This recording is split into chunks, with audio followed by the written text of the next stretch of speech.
በስመ አብ ወወልድ ወመንፈስ ቅዱስ አሃዱ አምላክ አሜን።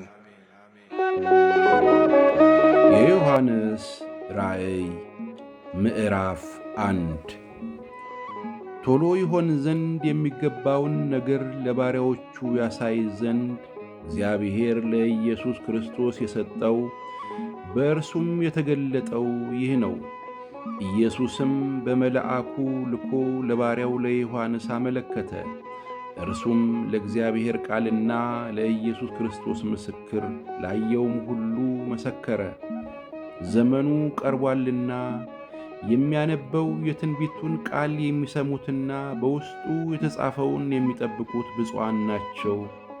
ዮሐንስ በእስያ ላሉት ለሰባቱ አብያተ ክርስቲያናት ካለውና ከነበረው ከሚመጣውም በዙፋኑም ፊት ካሉት ከሰባቱ መናፍስት ከታመነውም ምስክር ከሙታንም በኩር የምድርም ነገሥታት ገዥ ከሆነ ከኢየሱስ ክርስቶስ ጸጋና ሰላም ለእናንተ ይሁን። ለወደደን ከኀጢአታችንም በደሙ ላጠበን መንግሥትም ለአምላኩና ለአባቱም ካህናት እንድንሆን ላደረገ ለእርሱ ከዘላለም እስከ ዘላለም ድረስ ክብርና ኃይል ይሁን አሜን። እነሆ ከደመና ጋር ይመጣል፣ ዓይንም ሁሉ የወጉትም ያዩታል፣ የምድርም ወገኖች ሁሉ ስለ እርሱ ዋይ ዋይ ይላሉ። አዎን አሜን። ያለውና የነበረው የሚመጣውም ሁሉንም የሚገዛ ጌታ አምላክ አልፋና ኦሜጋ እኔ ነኝ ይላል። እኔ ወንድማችሁ የሆንሁ ከእናንተም ጋር አብሬ መከራውንና መንግሥቱን የኢየሱስ ክርስቶስንም ትዕግሥት የምካፈል የዮሐንስ ስለ እግዚአብሔር ቃልና ስለ ኢየሱስ ምስክር ፍጥሞ በምትባል ደሴት ነበርሁ። በጌታ ቀን በመንፈስ ነበርሁ። በኋላዬም የመለከትን ድምፅ የሚመስል ታላቅ ድምፅ ሰማሁ። እንዲሁም የምታየውን በመጽሐፍ ጽፈህ ወደ ኤፌሶንና ወደ ሰምርኔስ፣ ወደ ጲርጋሞንም፣ ወደ ቲያጥሮንም፣ ወደ ሰርዴስም፣ ወደ ፊላዴልፍያም፣ ወደ ሎዶቅያም በእስያ ወዳሉት ወደ ሰባቱ አብያተ ክርስቲያናት ላክ አለኝ። የሚናገረኝንም ድምፅ ለማየት ዞር አልሁ። ዞርም ብዬ 7 የወርቅ መቅረዞች አየሁ። በመቅረዞችም መካከል የሰው ልጅ የሚመስለውን አየሁ። እርሱም እስከ እግሩ ድረስ ልብስ የለበሰው ደረቱንም በወርቅ መጠቂያ የታጠቀ ነበር። የራሱ ጠጉርም እንደ ነጭ የበግ ጠጉር እንደ በረዶም ነጭ ነበሩ። ዐይኖቹም እንደ እሳት ነበልባል ነበሩ። እግሮቹም በእቶን የነጠረ የጋለ ናስ ይመስሉ ነበር። ድምፁም እንደ ብዙ ውሃዎች ድምፅ ነበር። በቀኝ እጁም 7 ከዋክብት ነበሩት። ከአፉም በሁለት ወገን የተሳለ ስለታም ሰይፍ ወጣ። ፊቱም በኃይል እንደሚበራ እንደ ፀሐይ ነበር። ባየሁትም ጊዜ እንደ ሞተ ሰው ሆኜ ከእግሩ በታች ወደቅሁ። ቀኝ እጁንም ጫነብኝ፣ እንዲህም አለኝ፣ አትፍራ፣ ፊተኛውና መጨረሻው ሕያውም እኔ ነኝ። ሞቼም ነበርሁ፣ እነሆም ከዘላለም እስከ ዘላለም ድረስ ሕያው ነኝ። የሞትና የሲኦልም መክፈቻ አለኝ። እንግዲህ ያየኸውን አሁንም ያለውን ከዚህም በኋላ ይሆን ዘንድ ያለውን ጻፍ። በቀኝ እጄ ያየኋቸው የሰባቱ ከዋክብትና የሰባቱ የወርቅ መቅረዞች ምስጢር ይህ ነው። 7ቱ ከዋክብት የሰባቱ አብያተ ክርስቲያናት መላእክት ናቸው። 7ቱም መቅረዞች 7ቱ አብያተ ክርስቲያናት ናቸው። ምስጋና ለእግዚአብሔር። ምዕራፍ 2 በኤፌሶን ወዳለው ወደ ቤተ ክርስቲያን መልአክ እንዲህ ብለህ ጻፍ። በቀኝ እጁ 7ቱን ከዋክብት የያዘው በ7ቱም የወርቅ መቅረዞች መካከል የሚሄደው እንዲህ ይላል፣ ሥራህንና ድካምህን ትዕግሥትህንም አውቃለሁ። ክፉዎችንም ልትታገስ እንዳትችል እንዲሁም ሳይሆን ሐዋርያት ነን የሚሉትን መርምረህ ሐሰተኞች ሆነው እንዳገኘሃቸው አውቃለሁ። ታግሰህማል። ስለ ስሜም ብለህ ጸንተህ አልደከምህም። ዳሩ ግን የምነቅፍብህ ነገር አለኝ፣ የቀደመውን ፍቅርህን ትተሃልና። እንግዲህ ከወዴት እንደወደቅህ አስብ፣ ንስሐም ግባ፣ የቀደመውንም ሥራህን አድርግ። አለዚያ እመጣብሃለሁ፣ ንስሐም ባትገባ መቅረዝህን ከስፍራው እወስዳለሁ። ነገር ግን ይህ አለህ፣ እኔ ደግሞ የምጠላውን የኒቆላውያንን ሥራ ጠልተሃልና። መንፈስ ለአብያተ ክርስቲያናት የሚለውን ጆሮ ያለው ይስማ። ድል ለነሣው በእግዚአብሔር ገነት ካለው ከሕይወት ዛፍ እንዲበላ እሰጠዋለሁ። በስምርኔስም ወዳለው ወደ ቤተ ክርስቲያን መልአክ እንዲህ ብለህ ጻፍ። ሞቶ የነበረው ሕያውም የሆነው ፊተኛውና መጨረሻው እንዲህ ይላል። መከራህንና ድህነትህን አውቃለሁ፣ ነገር ግን ባለጠጋ ነህ። የሰይጣንም ማኅበር ናቸው እንጂ አይሁድ ሳይሆኑ። አይሁድን ነን የሚሉት የሚሳደቡትን ስድብ አውቃለሁ። ልትቀበለው ያለህን መከራ አትፍራ። እነሆ እንድትፈተኑ ዲያብሎስ ከእናንተ አንዳንዶቻችሁን በወህኒ ሊያገባችኋለሁ። 10 ቀንም መከራን ትቀበላላችሁ። እስከ ሞት ድረስ የታመንህ ሁን፣ የሕይወትንም አክሊል እሰጥሃለሁ። መንፈስ ለአብያተ ክርስቲያናት የሚለውን ጆሮ ያለው ይስማ። ድል የነሣው በሁለተኛው ሞት አይጎዳም። በጴርጋሞንም ወዳለው ወደ ቤተ ክርስቲያን መልአክ እንዲህ ብለህ ጻፍ። በሁለት ወገን የተሳለ ስለታም ሰይፍ ያለው እንዲህ ይላል። የሰይጣን ዙፋን ባለበት የምትኖርበትን አውቃለሁ። ስሜንም ትጠብቃለህ። ሰይጣንም በሚኖርበት በእናንተ ዘንድ የተገደለው የታመነው ምስክሬ አንቲጳስ በነበረበት ዘመን እንኳ ሃይማኖቴን አልካድክም። ዳሩ ግን ለጣዖት የታረደውን እንዲበሉና እንዲሴስኑ ለእስራኤል ልጆች ፊት ማሰናከያን ሊያኖርባቸው ባላቅን ያስተማረ የበልዓምን ትምህርት የሚጠብቁ በዚያ ከአንተ ጋር ስላሉ የምነቅፍብህ ጥቂት ነገር አለኝ። እንዲሁ የኒቆላውያንን ትምህርት እንደነዚህ የሚጠብቁ ሰዎች ከአንተ ጋር ደግሞ አሉ። እንግዲህ ንስሐ ግባ፣ አለዚያ ፈጥኜ እመጣብሃለሁ፣ በአፌም ሰይፍ እዋጋቸዋለሁ። መንፈስ ለአብያተ ክርስቲያናት የሚለውን ጆሮ ያለው ይስማ። ድል ለነሣው ከተሰወረ መና እሰጠዋለሁ፣ ነጭ ድንጋይንም እሰጠዋለሁ። በድንጋዩም ላይ ከተቀበለው በቀር አንድስ እንኳ የሚያውቀው የሌለ አዲስ ስም ተጽፏል። በቲያጥሬኖም ወዳለው ወደ ቤተ ክርስቲያን መልአክ እንዲህ ብለህ ጻፍ። እንደ እሳት ነበልባል የሆኑ ዐይኖች ያሉት በእቶንም የነጠረ የጋለ ናስ የሚመስሉ እግሮች ያሉት የእግዚአብሔር ልጅ እንዲህ ይላል።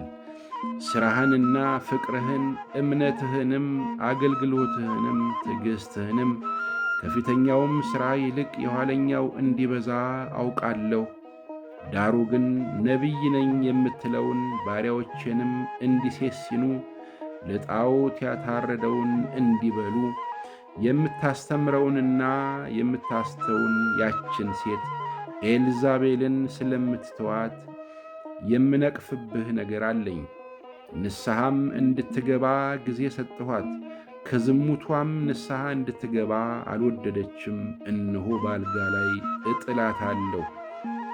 ከእርሷም ጋር የሚያመነዝሩትን ከሥራዋ ንስሐ ባይገቡ በታላቅ መከራ እጥላቸዋለሁ። ልጆቿንም በሞት እገድላቸዋለሁ። አብያተ ክርስቲያናትንም ሁሉ ኩላሊትንና ልብን የምመረምር እኔ እንደሆንሁ ያውቃሉ። ለእያንዳንዱም እንደ ሥራው እሰጣለሁ።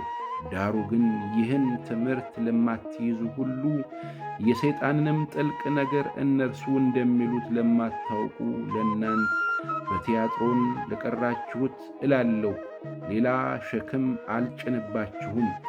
ነገር ግን እስክመጣ ድረስ ያላችሁን ጠብቁ። ድል ለነሣውና እስከ መጨረሻው ሥራዬን ለጠበቀው እኔ ደግሞ ከአባቴ እንደ ተቀበልሁ በአሕዛብ ላይ ሥልጣንን እሰጠዋለሁ። በበትርም በትር ይገዛችኋል፣ እንደ ሸክላ ዕቃም ይቀጠቅጣሉ። የንጋትንም ኮከብ እሰጠዋለሁ። መንፈስ ለአብያተ ክርስቲያናት የሚለውን ጆሮ ያለው ይስማ። ምስጋና ለእግዚአብሔር። ምዕራፍ 3 በሰርዴስም ወዳለው ወደ ቤተ ክርስቲያን መልአክ እንዲህ ብለህ ጻፍ። 7ቱ የእግዚአብሔር መናፍስትና 7ቱ ከዋክብት ያሉት እንዲህ ይላል። ሥራህን አውቃለሁ። ሕያው እንደመሆንህ ስም አለህ፣ ሞተህማል። ሥራህን በአምላኬ ፊት ፍጹም ሆኖ አላገኘሁትምና የነቃህ ሁን። ሊሞቱም ያላቸውን የቀሩትን ነገሮች አጽና። እንግዲህ እንዴት እንደ ተቀበልህና እንደ ሰማህ አስብ፣ ጠብቀውም፣ ንስሐም ግባ። እንግዲያስ ባትነቃ እንደ ሌባ እመጣብሃለሁ። በማናቸውም ሰዓት እንደመጣብህ ከቶ አታውቅም። ነገር ግን ልብሳቸውን ያላረከሱ በሰርዴስ ጥቂት ሰዎች ካንተ ጋር አሉ። የተገባቸውም ስለሆኑ ነጭ ልብስ ለብሰው ከእኔ ጋር ይሄዳሉ። ድል የነሣው እንዲሁ በነጭ ልብስ ይጎናጸፋል። ስሙንም ከሕይወት መጽሐፍ አልደመስስም። በአባቴና በመላእክቱ ፊት ለስሙ እመሰክርለታለሁ። መንፈስ ለአብያተ ክርስቲያናት የሚለውን ጆሮ ያለው ይስማ። በፊልድልፍያም ወዳለው ወደ ቤተ ክርስቲያን መልአክ እንዲህ ብለህ ጻፍ። የዳዊት መክፈቻ ያለው የሚከፈት የሚዘጋም የሌለ የሚዘጋ የሚከፈትም የሌለ ቅዱስና እውነተኛ የሆነው እርሱ እንዲህ ይላል። ሥራህን አውቃለሁ። እነሆ በአንተ ፊት የተከፈተ በር ሰጥቼሃለሁ፣ ማንንም ሊዘጋው አይችልም። ኃይልህ ምንም ትንሽ ቢሆን ቃሌን ጠብቀሃልና ስሜንም አልካድህምና። እነሆ አይሁድ ሳይሆኑ አይሁድ ነን ከሚሉ ነገር ግን ከሚዋሹ ከሰይጣን ማኅበር አንዳንዶችን እሰጥሃለሁ። እነሆ መጥተው በእግሮች ፊት ሰግዱ ዘንድ እኔም እንደወደድሁ ያውቁ ዘንድ አድርጋቸዋለሁ። የትዕግሥቴን ቃል ስለ ጠበቅ እኔ ደግሞ በምድር የሚኖሩትን ይፈትናቸው ዘንድ በዓለም ሁሉ ላይ ሊመጣ ካለው ከፈተናው ሰዓት እጠብቅሃለሁ።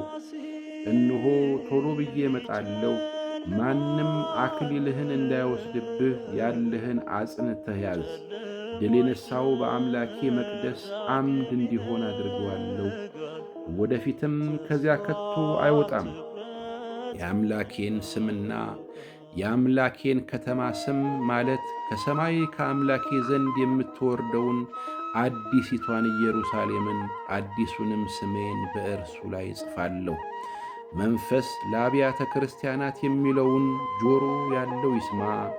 በሎዶቅያም ወዳለው ወደ ቤተ ክርስቲያን መልአክ እንዲህ ብለህ ጻፍ። አሜን የሆነው የታመነውና እውነተኛው ምስክር እግዚአብሔር ከፈጠረው ሁሉ አስቀድሞ የነበረው እንዲህ ይላል። በራድ ወይም ትኩስ እንዳይደለህ ሥራህን አውቃለሁ። በራድ ወይም ትኩስ ብትሆንስ መልካም በሆነ ነበር። እንዲሁ ለብስላል። በራድም ወይም ትኩስ ስላልሆንህ ከአፌ ልተፋህ ነው። ሀብታም ነኝና ባለጠጋ ሆኛለሁ፣ አንድምስ እንኳ አያስፈልገኝም የምትል ስለሆንሁ፣ ጉስቋላና ምስኪንም ድሃም ዕውርም የተራቆትህም መሆንህን ስለማታውቅ ባለጠጋ እንድትሆን በእሳት የነጠረውን ወርቅ ተጎናጽፈህ የራቁትነትህን ኀፍረት እንዳይገለጥ ነጭ ልብስ እንድታይም ዐይኖችህም የምትኳለውን ኩል ከእኔ ትገዛ ዘንድ እመክርሃለሁ። እኔ የምወዳቸውን ሁሉ እገሥጸዋለሁ፣ እቀጣቸውም አለሁ። እንግዲህ ቅና፣ ንስሐም ግባ። እነሆ በደጅ ቆሜ አንኳኳለሁ። ማንም ድምፄም ቢሰማ ደጁንም ቢከፍቱልኝ ወደ እርሱ ገባለሁ፣ ከእርሱም ጋር እራት እበላለሁ፣ እርሱም ከእኔ ጋር ይበላል። እኔ ደግሞ ድል እንደ ነሣው ከአባቴም ጋር በዙፋኑ ላይ እንደ ተቀመጥሁ ድል ለነሣው ከእኔ ጋር በዙፋኔም ላይ ይቀመጥ ዘንድ እሰጠዋለሁ። መንፈስ ለአብያተ ክርስቲያናት የሚለውን ጆሮ ያለው ይስማ። ምስጋና ለእግዚአብሔር። ምዕራፍ 4 ከዚያ በኋላም አየሁ፣ እነሆ በሰማይ የተከፈተ ደጅ፣ እንደ መለከትም ሆኖ ሲናገረኝ የሰማሁት ፊተኛው ድምፅ ወደዚህ ውጣና ከዚህ በኋላ ሊሆን የሚያስፈልገውን ነገር አሳይሃለሁ አለ። ወዲያው በመንፈስ ነበርሁ፣ እነሆም ዙፋን በሰማይ ቆሟል። በዙፋኑም ላይ ተቀምጬ ነበር። ተቀምጦም የነበረው በመልኩ የኢያስጲድን የሰርዲኖን ዕንቁ ይመስል ነበር። በመልኩም መርገድን የመሰለ ቀስተ ደመና በዙፋኑ ዙሪያ ነበር። በዙፋኑ ዙሪያም 24 ዙፋኖች ነበሩ።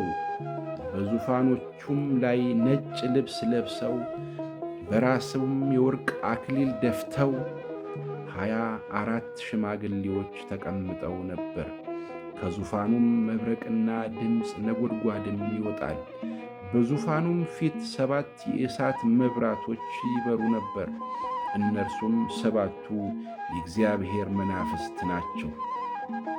በዙፋኑም ፊት ብርሌ የሚመስል የብርጭቆ ባሕር ነበር። በዙፋኑም መካከል በዙፋኑም ዙሪያ በፊትና በኋላ ዐይኖች የሞሏቸው 4 እንስሶች ነበሩ። ፊተኛውም እንስሳ አንበሳን ይመስላል። ሁለተኛውም እንስሳ ጥጃን ይመስላል። ሦስተኛውም እንስሳ እንደ ሰው ፊት ነበረው። አራተኛውም እንስሳ የሚበረውን ንስር ይመስላል። 4ቱም እንስሶች እያንዳንዳቸው 6 ክንፎች አሏቸው። በዙሪያቸውና በውስጣቸውም ዐይኖች ሞልተውባቸዋል። ቅዱስ ቅዱስ ቅዱስ የነበረውና የሚመጣው ሁሉንም የሚገዛ ጌታ ያለው አምላክ እያሉ ቀንና ሌሊት አያርፉም። እንስሶቹም በዙፋኑ ላይ ለተቀመጠው ከዘላለምም እስከ ዘላለም በሕይወት ለሚኖረው ለእርሱ ክብርና ውዳሴ ምስጋናም በሰጡት ጊዜ 24ቱ ሊቃናት በዙፋኑ ላይ በተቀመጠው ፊት ወድቀው ከዘላለም እስከ ዘላለም በሕይወት ለሚኖረው እየሰገዱ ጌታችንና አምላካችን ሆይ አንተ ሁሉን ፈጥረሃልና ስለ ፈቃድህም ሆነዋልና ተፈጥረውማል። ክብር፣ ውዳሴ፣ ኃይልም ልትቀበል ይገባሃል እያሉ በዙፋኑ ፊት አክሊላቸውን ያኖራሉ። ምስጋና ለእግዚአብሔር። ምዕራፍ 5 በዙፋኑ ላይም በተቀመጠው በቀኝ እጁ ላይ በውስጥና በኋላ የተጻፈበት በ7 ማኅተም የተዘጋ መጽሐፍትን አየሁ። ብርቱም መልአክ መጽሐፉን ይዘረጋ ዘንድ ማኅተሞቹንም ይፈታ ዘንድ የሚገባው ማን ነው ብሎ በታላቅ ድምፅ ሲያውጅ አየሁ። በሰማይም ቢሆን በምድርም ላይ ቢሆን ከምድርም በታች ቢሆን መጽሐፉን ሊዘረጋ ወይም ሊመለከተው ማንም አልተቻለው። መጽሐፉንም ሊዘረጋ ወይም ሊመለከተው የሚገባው ማንም ስላልተገኘ እጅግ አለቀሱ። ከሊቃናቱ አንዱ አታልቅስ፣ እነሆ ከይሁዳ ነገድ የሆነው አንበሳ እርሱም የዳዊት ሥር መጽሐፉን ይዘረጋ ዘንድ 7ቱንም ማኅተም ይፈታ ዘንድ ድል ነስቶአል አለኝ። በዙፋኑና በ4ቱ እንስሶችም መካከል በሊቃናቱም መካከል እንደ ታረደ በግ ቆሞ አየሁ። 7 ቀንዶችና 7 ዐይኖች ነበሩት። እነርሱም ወደ ምድር ሁሉ የተላኩ የእግዚአብሔር መናፍስት ናቸው። መጥቶም በዙፋኑ ላይ ከተቀመጠ ከዚያ ከቀኝ እጁ መጽሐፉን ወሰደው። መጽሐፉንም በወሰደ ጊዜ 4ቱ እንስሶች 24ቱ ሊቃናት በበጉ ፊት ወደቁ። እያንዳንዳቸውም በገናና የቅዱሳን ጸሎት የሆነ ዕጣን የሞላበትን የወርቅ ዕቃ ያዙ። መጽሐፉን ትወስድ ዘንድ ማኅተሞቹንም ትፈታ ዘንድ ይገባሃል። ታርደሃልና በደምህም ለእግዚአብሔር ከእንዲህ ሁሉ ከቋንቋም ሁሉ ከወገንም ሁሉ ከሕዝብም ሁሉ ሰዎችን ዋጅተህ ለአምላካችን መንግሥትና ክህነት ይሆኑ ዘንድ አድርጋቸው፣ በምድርም ላይ ይነግሣሉ እያሉ አዲስን ቅኔ ይዘምራሉ። አየሁም፣ በዙፋኑም በእንስሶቹም በሊቃናቱም ዙሪያ የብዙ መላእክትን ድምፅ ሰማሁ። ቁጥራቸውም አእላፍት ጊዜ አእላፍትን ሺህ ጊዜ ሺህ ነበር። በታላቅ ድምፅም የታረደው በግ ኃይልና ባለጠግነት፣ ጥበብም፣ ብርታትም፣ ክብርም፣ ምስጋናም፣ በረከትም ሊቀበል ይገባዋል አሉ። በሰማይና በምድርም ከምድርም በታች በባሕርም ላይ ያሉ ፍጥረታት ሁሉ በእነርሱም ውስጥ ያሉ ሁሉ በረከትና ክብር ምስጋናም ኃይልም ከዘላለም እስከ ዘላለም በዙፋኑ ላይ ለተቀመጠው ለበጉም ይሁን ሲሉ ሰማሁ። አራቱም እንስሶች አሜን አሉ። ሊቃናቱም ወድቀው ሰገዱ። ምስጋና ለእግዚአብሔር። ምዕራፍ 6 በጉም ከሰባቱ ማኅተም አንዱን በፈታ ጊዜ አየሁ። ከአራቱም እንስሶች አንዱ ነጎድጓድ በሚመስል ድምፅ መጥተህ እይ ሲል ሰማሁ። አየሁም፣ እነሆ አምባላይ ፈረስ ወጣ። በእርሱም ላይ የተቀመጠው ቀስት ነበረው፣ አክሊልም ተሰጠው። ድልም እየነሣ ወጣ፣ ድል ለመንሣት። ሁለተኛውንም ማኅተም በፈታ ጊዜ ሁለተኛው እንስሳ መጥተህ እይ ሲል ሰማሁ። ሌላም ዳማ ፈረስ ወጣ። በእርሱም ላይ ለተቀመጠው ሰላምን ከምድር ይወስድ ዘንድ ሰዎችም እርስ በርሳቸው እንዲተራረዱ ሥልጣን ተሰጠው። ታላቅም ሰይፍ ተሰጠው። ሦስተኛውንም ማኅተም በፈታ ጊዜ ሦስተኛው እንስሳ መጥተህ እይ ሲል ሰማሁ። አየሁም፣ እነሆም ጉራቻ ፈረስ ወጣ። በእርሱም ላይ የተቀመጠው በእጁ ሚዛን ያዘ። በአራቱም እንስሶች መካከል ድምፅ፣ አንድ እርቦ ስንዴ በዲናር፣ 3 እርቦ ገብስም በዲናር፣ ዘይትንና ወይንም አትጎዳ ሲል ሰማሁ። አራተኛውንም ማኅተም በፈታ ጊዜ የአራተኛው እንስሳ ድምፅ መጥተህ እይ ሲል ሰማሁ። አየሁም፣ እነሆም ሐመር ፈረስ ወጣ። በእርሱም ላይ የተቀመጠው ስሙ ሞት ነበር። ሲኦልም ተከተለው። በሰይፍና በራብም በሞትም በምድርም አራዊት ይገድሉ ዘንድ ከምድር በአራተኛው እጅ ላይ ሥልጣን ተሰጣቸው። አምስተኛውንም ማኅተም በፈታ ጊዜ ስለ እግዚአብሔር ቃልና ስለ ጠበቁት ምስክር የታረዱትን የሰዎች ነፍሳት ከመሠዊያው በታች አየሁ። በታላቅ ድምፅም እየጮኹ ቅዱስና እውነተኛ ጌታ ሆይ እስከ መቼ ድረስ አትፈርድም? ደማችንስ በምድር በሚኖሩት ላይ እስከ መቼ አትበቀልም? አሉ። ለእያንዳንዳቸውም ነጭ ልብስ ተሰጣቸው። እንደ እነርሱም ደግሞ ይገደሉ ዘንድ ያላቸው የባሪያዎች ባልንጀሮቻቸውን የወንድሞቻቸውን ቁጥር እስኪፈጽም ድረስ ገና ጥቂት ዘመን እንዲያርፉ ተባለላቸው። ስድስተኛውንም ማኅተም በፈታ ጊዜ አየሁ። ታላቅም የምድር መናወጥ ሆነ። ፀሐይም እንደ ማቅ ጠጉር ጥቁር ሆነ። ጨረቃም በሞላው እንደ ደም ሆነ። በለስም በብርቱ ነፋስ ተናወጠ። ቃሪያዋን ፍሬ እንደምትጥል የሰማይ ከዋክብት ወደ ምድር ወደቁ። ሰማይም እንደሚጠቀለል መጽሐፍ ተለያዩ። ተራሮችና ደሴቶቹም ሁሉ ከስፍራቸው ተወሰዱ።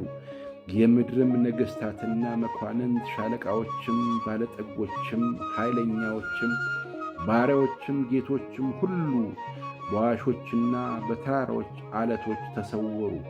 ተራሮችና ዓለቶችንም በላያችን ወደቁ።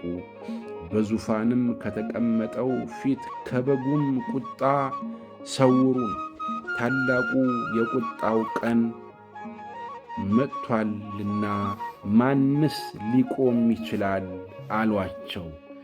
ምስጋና ለእግዚአብሔር። ምዕራፍ 7 ከዚህም በኋላ በአራቱ በምድር ማዕዘን ቆመው 4 መላእክት አየሁ። እነርሱም ነፋስ በምድር ቢሆን ወይም በባሕር ወይም በማንም ዛፍ እንዳይነፍስ 4ቱን የምድር ነፍሳት ያዙ። የሕያው አምላክ ማኅተም ያለውም ሌላ መልአክ ከፀሐይ መውጫ ሲወጣ አየሁ። ምድርንና ባሕርንም ሊጐዱ ለተሰጣቸው ለ4ቱ መላእክት በታላቅ ድምፅ እየጮኸ የአምላካችንን ባሪያዎች ግንባራቸውን እስክናትማቸው ድረስ ምድርን ቢሆን ወይም ባሕርን ወይም ዛፎችን አትጉዱ አላቸው። የታተሙትንም ቁጥር ሰማሁ። ከእስራኤል ልጆች ነገድ ሁሉ የታተሙት 144,000 ነበሩ። ከይሁዳ ነገድ 12,000 ታተሙ። ከሮቤል ነገድ 12,000፣ ከጋድ ነገድ 12,000፣ ከአሴር ነገድ 12,000፣ ከነፍታሌም ነገድ 12,000፣ ከምናሴ ነገድ 12,000፣ ከስምዖን ነገድ 12,000፣ ከሌዊ ነገድ 12,000፣ ከይሳኮር ነገድ 12,000፣ ከዛብሎን ነገድ 12,000፣ ከዮሴፍ ነገድ 12,000፣ ከብንያም ነገድ 12,000 ታተሙ። ከዚህ በኋላ አየሁ፣ እነሆም አንድ እንኳ ሊቈጥራቸው የማይችል ከሕዝብና ከነገድ ከወገንም ከቋንቋም ሁሉ እጅግ ብዙ ሰዎች ነበሩ። ነጭ ልብስም ለብሰው የዘንባባም ዝንጣፊዎች በእጆቻቸው ይዘው በዙፋኑና በበጉ ፊት ቆሙ።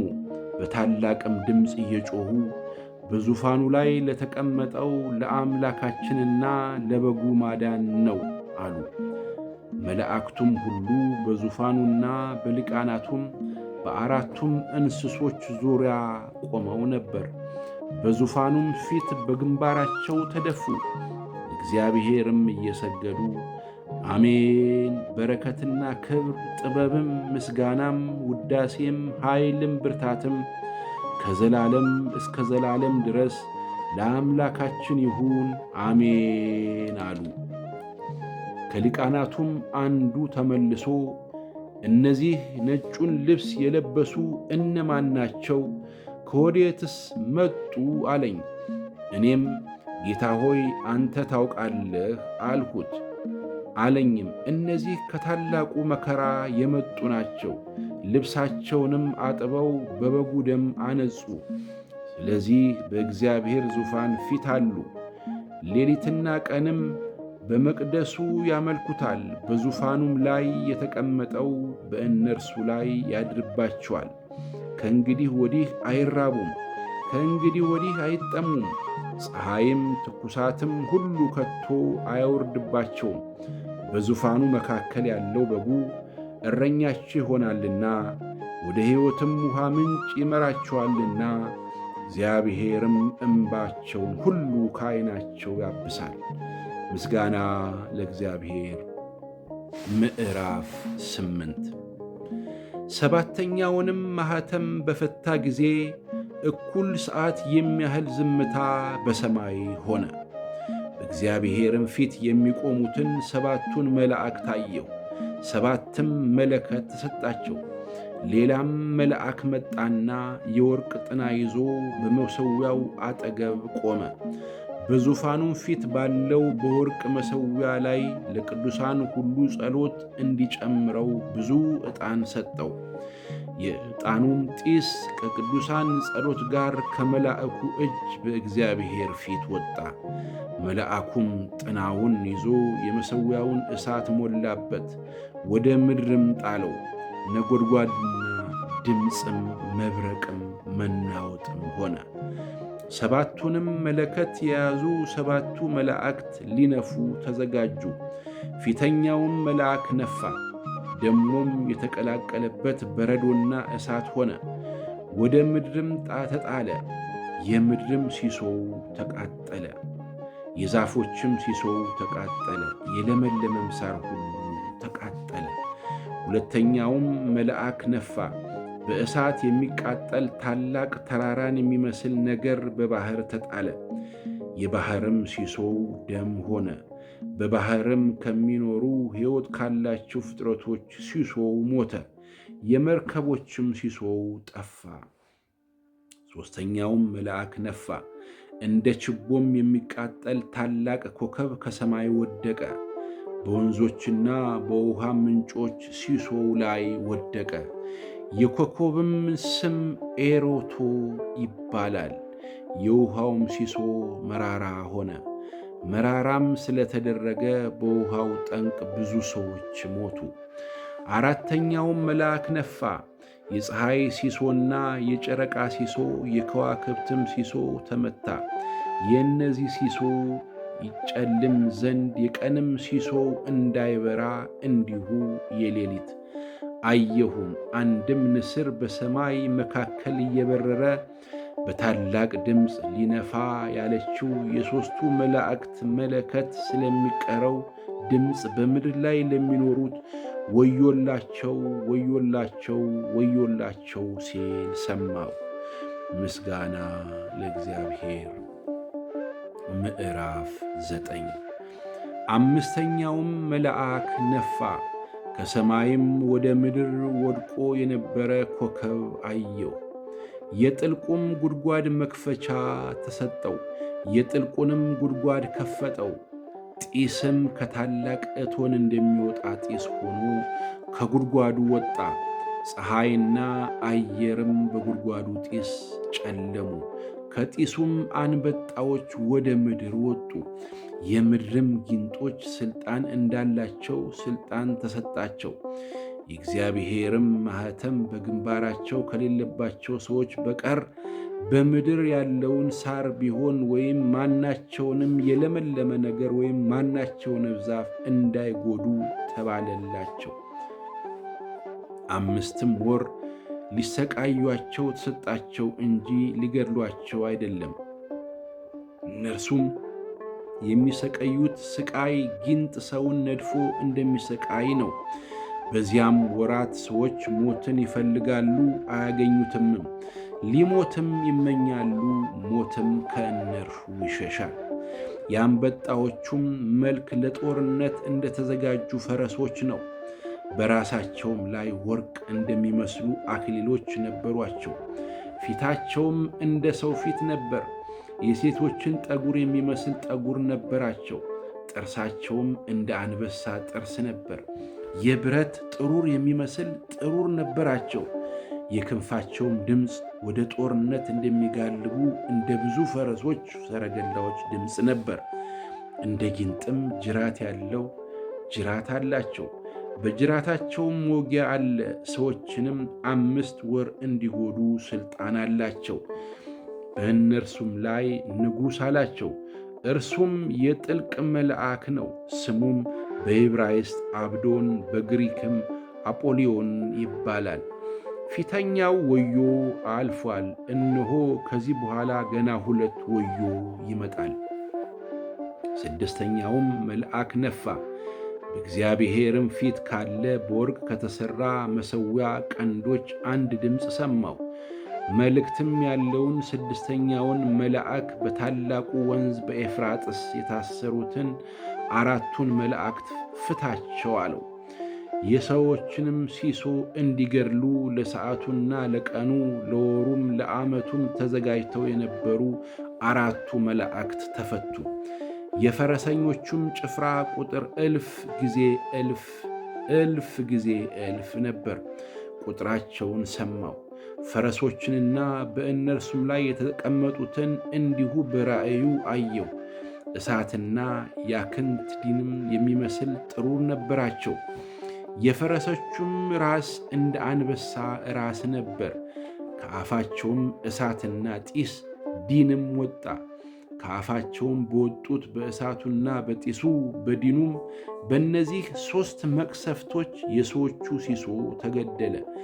የፈረሶቹ ሥልጣን በአፋቸውና በጅራታቸው ነውና ጅራታቸው እብን ይመስላል፣ ራስም አላቸው፣ በእርሱም ይጎዳሉ። በእነዚህም መቅሰፍቶች ያልተገደሉት የቀሩት ሰዎች ላጋንንትና ያዩ ወይም ይሰሙ ወይም ይሄዱ ዘንድ ለማይችሉ ከወርቅና ከብር ከናስም ከድንጋይም ከእንጨትም ለተሠሩ ለጣዖቶች እንዳይሰግዱ ስለ እጃቸው ሥራ ንስሐ አልገቡም። ስለ መግደላቸውም ቢሆን ወይም ስለ አስማታቸው ወይም ስለ ዝሙታቸው ወይም ስለ ስርቆታቸው ንስሐ አልገቡም። ምስጋና ለእግዚአብሔር። ምዕራፍ 10 ሌላም ብርቱ መልአክ ደመና ተጎናጽፎ ከሰማይ ሲወርድ አየሁ።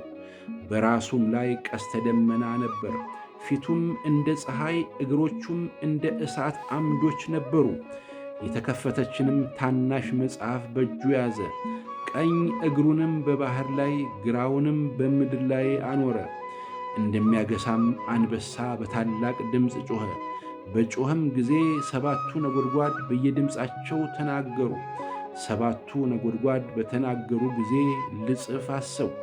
ከሰማይም 7ቱ ነጎድጓድ የተናገሩትን ነገር በማኅተም ዝጋው፣ አትጻፈውም የሚል ድምፅ ሰማሁ። በባሕርና በምድርም ላይ ሲቆም ያየሁት መልአክ ቀኝ እጁን ወደ ሰማይ አሻቅቦ ዘረጋ።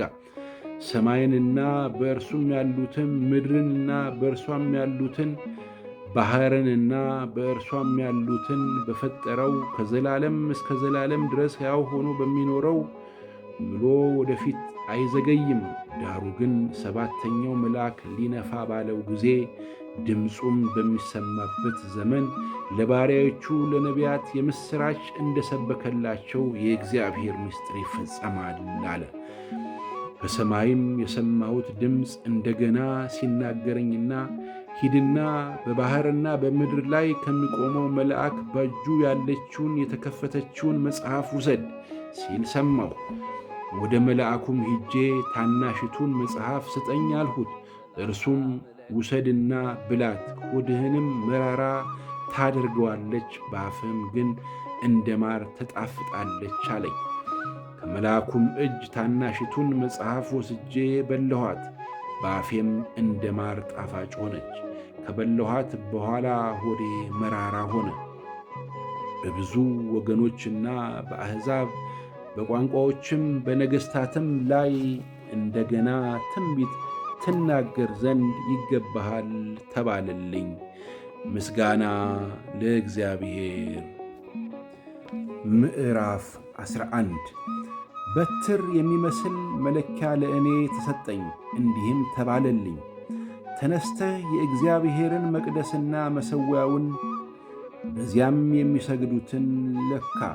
በመቅደሱም ውጭ ያለው ዕድሞ ለአሕዛብ ተሰጥቶአልና ተወው፣ አትለካውም። እነርሱም 42 ወር የተቀደሰችውን ከተማ ይረግጧታል።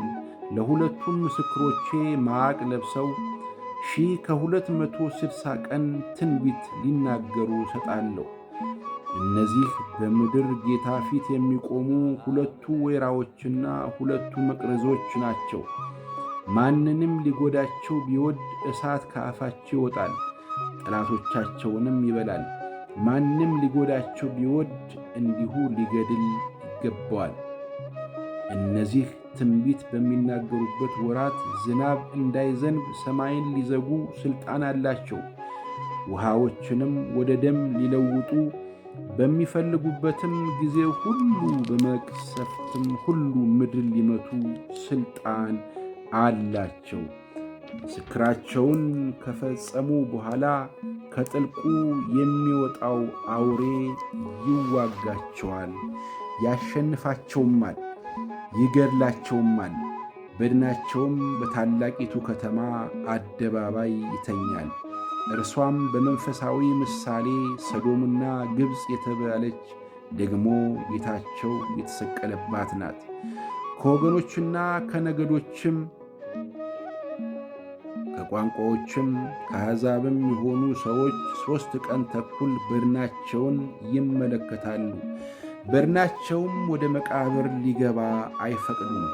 እነዚህም ሁለት ነቢያት በምድር የሚኖሩትን ስለ ሰቃዩ በምድር የሚኖሩት በእነርሱ ላይ ደስ ይላቸዋል፣ በደስታም ይኖራሉ። እርስ በርሳቸውም ስጦታ ይሰጣጣሉ። ከ3 ቀን ተኩልም በኋላ ከእግዚአብሔር የወጣ የሕይወት መንፈስ ገባባቸው። በእግሮቻቸውም ቆሙ። ታላቅም ፍርሃት በሚመለከቱት ላይ ወደቀባቸው። በሰማይም ወደዚህ ውጡ የሚላቸውን ታላቅ ድምፅ ሰሙ። ጠላቶቻቸውም እየተመለከቷቸው ወደ ሰማይ በደመና ወጡ። በዚያም ሰዓት ታላቅ የምድር መናወጥ ሆነ። ከከተማይቱም 10ኛው እጅ ወደቀ። በመናወጥም 7,000 ሰዎች ተገደሉ። የቀሩትንም ፍርሃት ያዛቸው፣ ለሰማዩም አምላክ ክብር ሰጡ። ሁለተኛው ወዮ አልፏል፣ እነሆ 3ኛው ወዮ በቶሎ ይመጣል። 7ኛውም መልአክ ነፋ። በሰማይም የዓለም መንግሥት ለጌታችንና ለእርሱ ለክርስቶስ ሆነች፣ ለዘላለምም እስከ ዘላለም ይነግሣል የሚሉ ታላላቅ ድምፆች ሆኑ። እግዚአብሔርም ፊት በዙፋኖቻቸው የተቀመጡ 24ቱ ሊቃናት በግንባራቸው ተደፍተው ለእግዚአብሔር እየሰገዱ እንዲህ አሉ። ያለህና የነበርህ ሁሉን የምትገዛ ጌታ እግዚአብሔር ሆይ፣ ትልቁን ኃይልህን ስለያዝክ ስለነገሥክም እናመሰግንሃለን። አሕዛብም ተቈጡ፣ ቁጣህም መጣ፣ በሙታንም ትፈርድ ዘንድ ዘመን መጣ። ለባሪያዎችህም ለነቢያትና ለቅዱሳን ስምህንም ለሚፈሩት ለታናናሾቹና ለታላላቆችም ዋጋቸውን ትሰጥ ዘንድ ምድርንም የሚያጠፉትን ታጠፋ ዘንድ ዘመን መጣ። በሰማይም ያለው የእግዚአብሔር መቅደስ ተከፈተ። የኪዳኑም ታቦት በመቅደሱ ታየ። መብረቅና ድምፅም ነጎድጓድም የምድርም መናወቅ ታላቅ በረዶ ሆነ። ምስጋና ለእግዚአብሔር። ምዕራፍ 12 ታላቅ ምልክትም በሰማይ ታየ። ፀሐይን ተጎናጽፋ ጨረቃ ከእግሮቿ በታች ያላት በራሷም ላይ የ12 ከዋክብት አክሊል የሆነላት አንዲት ሴት ነበረች። እርሷም ጸንሳ ነበር። ምጧ ተይዞ ልትወልድ ተጨንቃ ጮኸች። ሌላም ምልክት በሰማይ ታየ። እነሆም ታላቅ ቀይ ዘንዶ 7 ራሶችና 10 ቀንዶች ነበሩት። በራሶቹም ላይ 7 ዘውዶች ነበሩ። ጅራቱም የሰማይን ከዋክብት ሲሶ እየሳበ ወደ ምድር ጣላቸው። ዘንዶውም ሴቲቱ በወለደች ጊዜ ሕፃኗን እንዲበላ ልትወልድ ባላት ሴት ፊት ቆመ። አሕዛብንም ሁሉ በብረት በትር ይገዛቸው ዘንድ ያለውን ልጅ ወንድ ልጅ ወለደች። ልጇም ወደ እግዚአብሔርና ወደ ዙፋኑ ተነጠቀ። ሴቲቱም 1260 ቀን በዚያ እንዲመግቧት እግዚአብሔር ተዘጋጅቶላት ወደ ነበረው ስፍራ ወደ በረሃ ሸሸች። በሰማይም ሰልፍ ሆነ። ሚካኤልና መላእክቱ ዘንዶውን ተዋጉ። ዘንዶውም ከመላእክቱ ጋር ተዋጋ፣ አልቻላቸውምም። ከዚያም ወዲያ በሰማይ ስፍራ አልተገኘላቸውም። ዓለሙንም ሁሉ የሚያስተው ዲያብሎስና ሰይጣን የሚባለው ታላቁ ዘንዶ እርሱም የቀደመው እባብ ተጣለ፣ ወደ ምድር ተጣለ። መላእክቱም ከእርሱ ጋር ተጣሉ። ታላቅም ድምፅ በሰማይ ሰማሁ እንዲህ ሲል፣ አሁን የአምላካችን ማዳንና ኃይል መንግሥትም የክርስቶስም ሥልጣን ሆነ። ቀንና ሌሊትም በአምላካችን ፊት የሚከሳቸው የወንድሞቻችን ከሳሽ ተጥሏልና እነርሱም ከበጉ ደም የተነሣ ከምስክራቸውም ቃል የተነሣ ድል ነሱት። ነፍሳቸውንም እስከ ሞት ድረስ አልወደዱም። ስለዚህ ሰማይና በውስጡ የምታድሩ ሆይ ደስ ይበላችሁ፣ ለምድርና ለባሕር ወዮላቸው። ዲያብሎስ ጥቂት ዘመን እንዳለው አውቆ በታላቅ ቁጣ ወደ እናንተ ወርዷልና። ዘንዶውም ወደ ምድር እንደተጣለ ባየ ጊዜ ወንድ ልጅ ወለደችውን ሴት አሳደዳት። ከእባቡም ፊት ርቃ አንድ ዘመን ዘመናትም የዘመንም እኩሌታ ወደምትመገብበትም ወደ ስፍራዋ ወደ በረሃ እንድትበር ለሴቲቱ 2 የታላቁ ንስር ክንፎች ተሰጣት። እባቡም ሴቲቱ በወንዝ እንድትወሰድ ሊያደርግ ወንዝ የሚያህልን ውሃ ከአፉ በስተ በኋላው አፈሰሰ። ምድሪቱም ሴቲቱን ረዳቻት። ምድሪቱም አፏን ከፍታ ዘንዶ ካፉ ያፈሰሰውን ወንዝ ዋጠችው። ዘንዶውም በሴቲቱ ላይ ተቆጥቶ የእግዚአብሔርን ትእዛዛት የሚጠብቁትን የኢየሱስም ምስክር ያላቸውን ከዘሯ የቀሩትን ሊዋጋ ሄደ። በባሕርም አሸዋ ላይ ቆመ። ምስጋና ለእግዚአብሔር። ምዕራፍ 13 አንድም አውሬ ከባሕር ሲወጣ አየሁ። 10 ቀንዶችና 7 ራሶች ነበሩት። በቀንዶቹም ላይ 10 ዘውዶች፣ በራሶቹም ላይ የስድብ ስም ነበረ። ያየሁትም አውሬ ነብር ይመስል ነበር። እግሮቹም እንደ ድብ እግሮች፣ አፉም እንደ አንበሳ አፍ ነበሩ። ዘንዶውም ኃይሉንና ዙፋኑን ትልቅም ሥልጣን ሰጠው። ከራሶችም ለሞት እንደ ታረደ ሆኖ አንዱን አየሁ። ለሞቱ የሆነውም ቁስል ተፈወሰ። ምድርም ሁሉ አውሬውን እየተከተለ ተደነቀ። ለዘንዶውም ሰገዱለት፣ ለአውሬው ሥልጣንን ሰጥቶታልና። አውሬውን ማን ይመስለዋል? እርሱንስ ሊዋጋ ማን ይችላል? እያሉ ሰገዱለት። ታላቅንም ነገርና ስድብን የሚናገርበት አፍ ተሰጠው። በ42 ወርም እንዲሠራ ሥልጣን ተሰጠው። እግዚአብሔርንም ለመሳደብ ስሙንም ማደሪያውንም በሰማይም የሚያድሩትን ሊሳደብ አፉን ከፈተ። ቅዱሳንንም ይወጋ ዘንድ ድልም ያደርጋቸው ዘንድ ተሰጠው። በነገድና በወገንም በቋንቋም በሕዝብም ሁሉ ላይ ሥልጣን ተሰጠው። ከዓለምም ፍጥረት ጀምሮ በታረደው በግ ሕይወት መጽሐፍ ስሞቻቸው ያልተጻፈ በምድር የሚኖሩ ሁሉ ይሰግዱለታል። ጆሮ ያለው ቢኖር ይስማ። ይማረክ ዘንድ ያለው ማንም ቢኖር ወደ ምርኮነት ይሄዳል። በሰይፉ የሚገድል ማንም ቢኖር ራሱ በሰይፍ እንዲገደል ይገባዋል።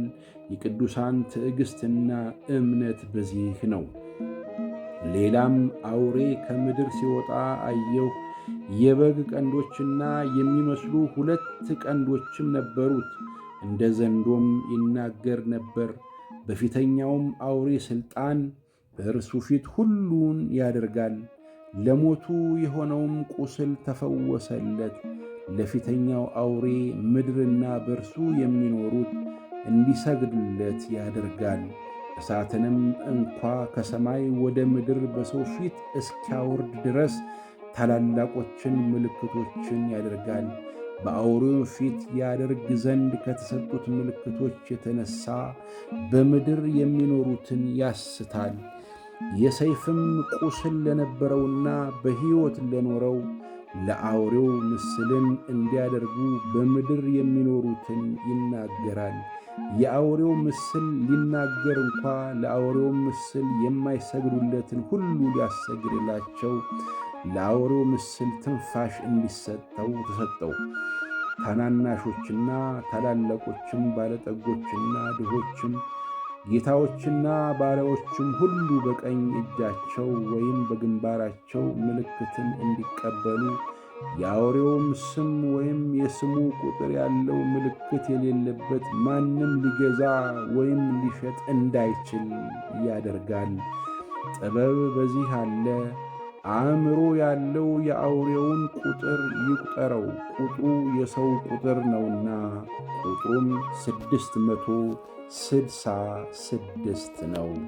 ምስጋና ለእግዚአብሔር።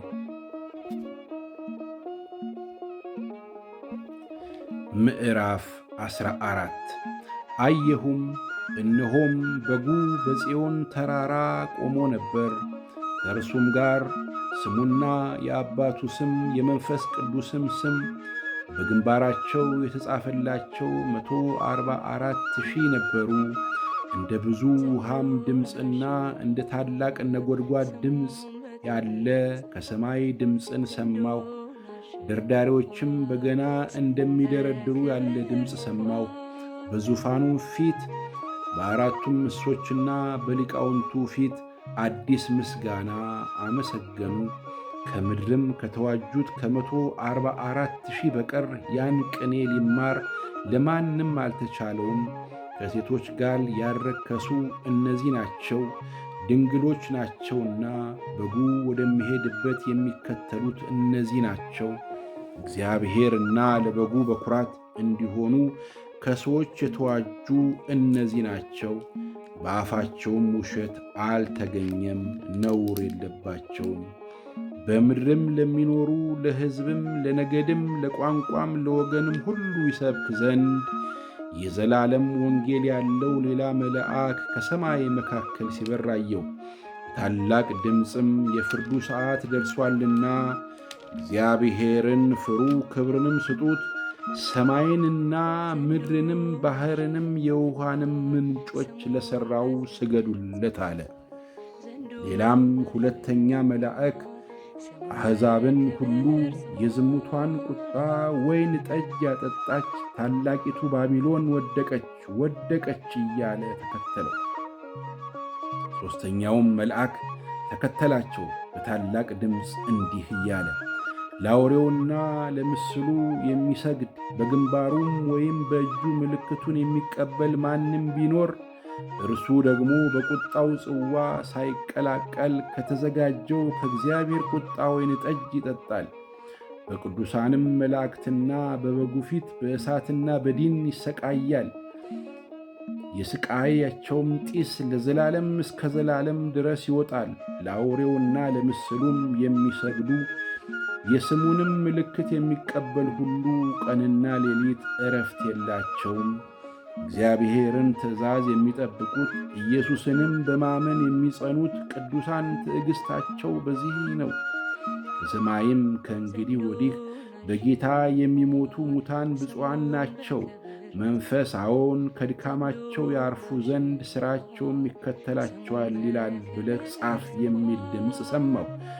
አየሁም፣ እነሆም ነጭ ደመና፣ በደመናውም ላይ የሰውን ልጅ የሚመስል ይቀመጥ ነበር። በራሱም ላይ የወርቅ አክሊል በእጁም ስለታም ማጭድ ነበረው። ሌላ መልአክም ከመቅደሱ ወጥቶ በደመናው ላይ ለተቀመጠው የማጨድ ሰዓት ስለደረሰ ማጨድህን ስደድና እጨድ፣ የምድሪቱ መከር ጠውልጓልና ብሎ በታላቅ ድምፅ ጮኸ። በደመናውም ላይ የተቀመጠው ማጭዱን ወደ ምድር ጣለው፣ ምድርም ታጨደች። ሌላ መልአክም በሰማይ ካለው መቅደስ ወጣ። እርሱም ደግሞ ስለታም ማጭድ ነበረው። በእሳትም ላይ ሥልጣን ያለው ሌላ መልአክ ከመሠዊያው ወጥቶ ስለታም ማጭድ ያለውን ዘለላዎቹ ፈጽመው በስለቷና ስለታሙን ማጭድን ሰደደና በምድር ያለውን የወይን ዛፍ ዘለላዎች ቁረጥ ብሎ በታላቅ ድምፅ ጠራ። መልአኩም ማጭዱን ወደ ምድር ጣለው። በምድር ካለው ከወይን ዛፍ ቆርጦ ወደ ታላቁ ወደ እግዚአብሔር ቁጣ መጠመቂያ ጣለ። ወይኑም መጠመቂያ ከከተማ ውጭ ተረገጠ። እስከ ፈረሶች ልጓምም የሚደርስ ደም ርቀቱ 1600 ምዕራፍ ሆኖ ከመጠመቂያው ወጣ። ምስጋና ለእግዚአብሔር። ምዕራፍ 15 ሌላም ታላቅና ድንቅ ምልክት በሰማይ አየው። የእግዚአብሔር ቁጣ በእነርሱ ስለሚፈጸም ኋለኛዎቹን 7 መቅሰፍቶች የያዙ 7 መላእክት ታዩ። በእሳትም የተቀላቀለውን የብርጭቆ ባሕር የሚመስለውን አየው። በአውሬውና በምስሉም በስሙም ቁጥር ላይ ድል ነስተው የነበሩት እግዚአብሔርን በገና ይዘው በብርጭቆ ባሕር ላይ ሲቆሙ አየው። ሁሉን የምትገዛ ጌታ አምላክ ሆይ ሥራህ ታላቅና ድንቅ ነው። የአሕዛብ ንጉሥ ሆይ መንገድህ ጻድቅና እውነተኛ ነው። ጌታ ሆይ የማይፈራህና ስምህን የማያከብር ማን ነው? አንተ ብቻ ቅዱስ ነህና የጽድቅም ሥራህ ስለተገለጠ አሕዛብ ሁሉ ይመጣሉ፣ በፊትህም ይሰግዳሉ እያሉ የእግዚአብሔር ባሪያ የሙሴን ምስጋና የበጉን ምስጋና ያመሰግናሉ። ከዚህም በኋላ አየሁ፣ የምስክርም ድንኳን መቅደስ በሰማይ ተከፈተ። ሰባቱንም መቅሰፍት የያዙ ሰባቱ መላእክት ከመቅደሱ ወጡ። ከተልባ እግርም የተሠራ ጥሩ የጌጥ ልብስ ለበሱ። ደረታቸውንም በወርቅ መታጠቂያ ታጠቁ። ከአራቱም እንስሶች አንዱ ከዘላለም እስከ ዘላለም ድረስ የሚኖር የእግዚአብሔር ቁጣ የሞላባቸውን 7 የወርቅ ጽዋዎች ለሰባቱ መላእክት ሰጣቸው። እግዚአብሔርም ክብርና ከኃይሉ ጢስ በመቅደሱ ሞላበት። የሰባቱም መላእክት 7ቱ መቅሰፍት እስኪፈጸሙ ድረስ አንድ እንኳ ወደ መቅደሱ ይገባ ዘንድ አልቻለም። ምስጋና ለእግዚአብሔር። ምዕራፍ 16 ለሰባቱም መላእክት ሂዳችሁ የእግዚአብሔርን ቁጣ ጽዋዎች በምድር ውስጥ አፍስሱ የሚል ታላቅ ድምፅ ከመቅደሱ ሰማሁ። ፊተኛውም ሂዶ ጽዋውን በምድር ውስጥ አፈሰሰ። የአውሬውም ምልክት ባለባቸው ለምስሉም በሚሰግዱ ሰዎች ክፉኛ የሚነዘንዝ ቁስል ሆነባቸው። ሁለተኛውም ጽዋውን በባሕር ውስጥ አፈሰሰ። እንደ ሞተም ሰው ደም ሆነ። በባሕርም ከሚኖሩት ሕይወት ያለበት ነፍስ ሁሉ ሞተ። ሦስተኛውም ጽዋውን በወንዞችና በውሃ ምንጮች ውስጥ አፈሰሰ። እነርሱም ደም ሆኑ። የውሃውም መልአክ ያለህና የነበርህ ጌታ ሆይ፣ ቅዱስ ሆይ፣ እንዲህ ስለ ፍርድህ ጽድቅ ነህ። የቅዱሳንንና የነቢያትን ደም ስላፈሰሱ ደምን ደግሞ አጥፍተሃቸዋል፣ የሚገባቸው ነውና ብሎ ሲናገር ሰማሁ። ከመሠዊያውም አዎን፣ ሁሉን የምትገዛ ጌታ አምላክ ሆይ፣ ፍርዶችህ እውነትና ጽድቅ ናቸው ብሎ ሲናገር ሰማሁ። አራተኛውም ጽዋውን በፀሐይ ላይ አፈሰሰ። ሰዎችንም በእሳት ልታቃጥል ተሰጣት። ሰዎችም በታላቅ ትኩሳት ተቃጠሉ። በእነዚህም መቅሰፍቶች ላይ ሥልጣን ያለውን የእግዚአብሔርን ስም ተሳደቡ። ክብርንም እንዲሰጡት ንስሐ አልገቡም። አምስተኛውም ጽዋውን በአውሬው ዙፋን ላይ አፈሰሰ። መንግሥቱም ጨለማ ሆነች። ከሥቃይም የተነሣ ምላሶቻቸውን ያኝኩ ነበር።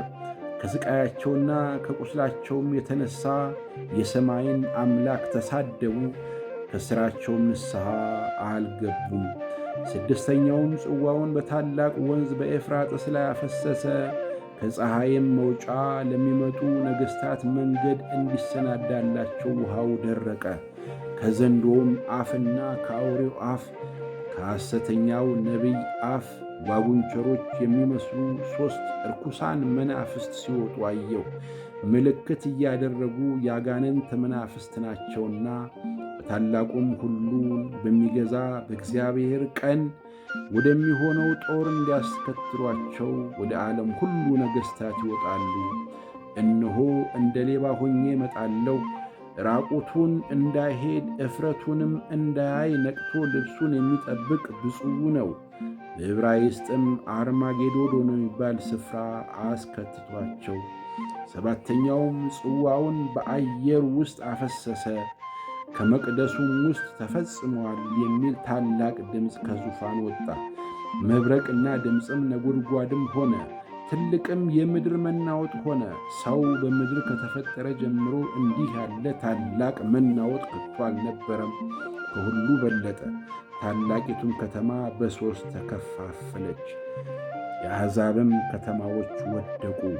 ታላቂቱም ባቢሎን የብርቱ ቁጣው ወይን ጠጅ የሞላበትን ጽዋ እንዲሰጣት በእግዚአብሔር ፊት ታሰበች። ደሴቶቹ ሁሉ ሸሹ፣ ተራራዎችም አልተገኙም። በሚዛንም 1 ታለንት የሚያህል ታላቅ በረዶ በሰዎች ላይ ከሰማይ ወረደባቸው። ሰዎችም ከበረዶው መቅሰፍት የተነሣ እግዚአብሔርን ተሳደቡ፣ መቅሰፍቱ እጅግ ታላቅ ነውና። ምስጋና ለእግዚአብሔር። ምዕራፍ 17 7ቱንም ጽዋዎች ከያዙ ከ7ቱ መላእክት አንዱ መጥቶ ና በብዙም ውሃዎች ላይ የተቀመጠችውን የታላቂቱን ጋለሞታ ፍርድ አሳይሃለሁ። የምድርም ነገሥታት ከእርሷ ጋር ሴሰኑ፣ በምድርም የሚኖሩ ከዝሙቷ ወይን ጠጅ ሰከሩ ብሎ ተናገረኝ። በመንፈስም ወደ በረሃ ወሰደኝ።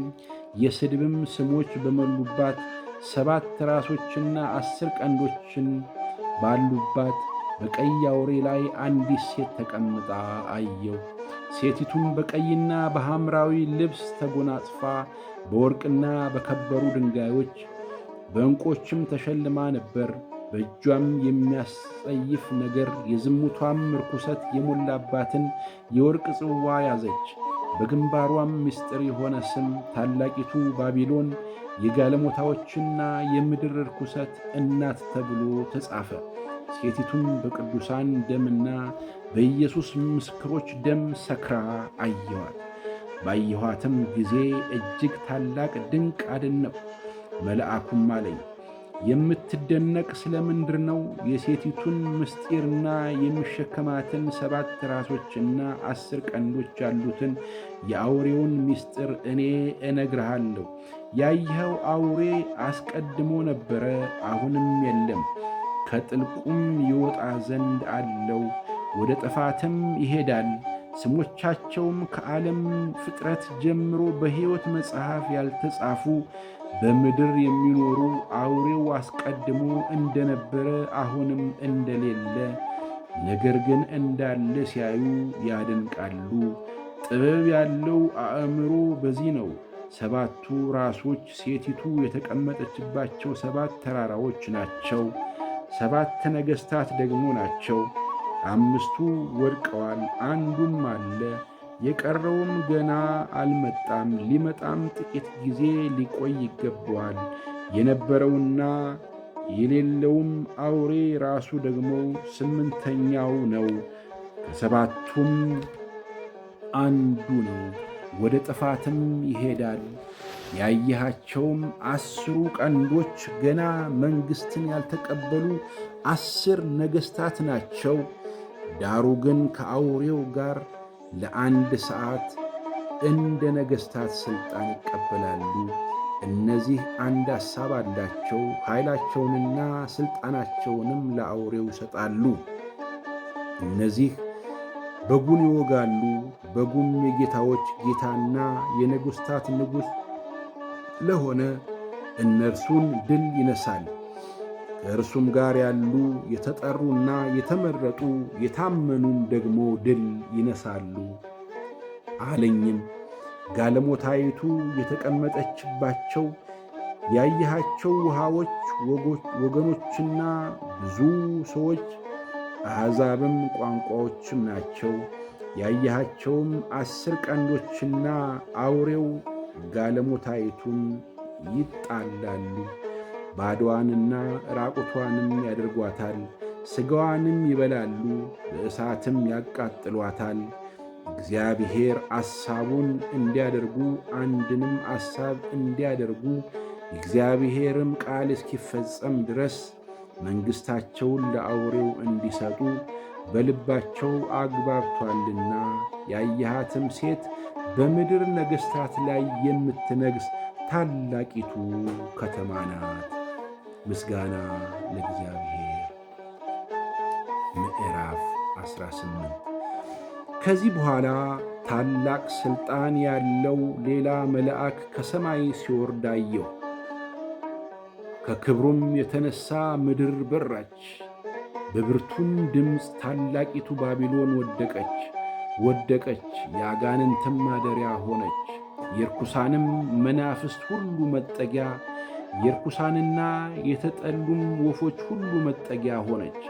አሕዛቡም ሁሉ ከዝሙቷ ቁጣ ወይን ጠጅ የተነሣ ወድቀዋልና፣ የምድርም ነገሥታት ከእርሷ ጋር ሴሰኑ፣ የምድርም ነጋዴዎች ከቅምጥልነቷ ኃይል የተነሣ ባለጠጋዎች ሆኑ ብሎ ጮኸ።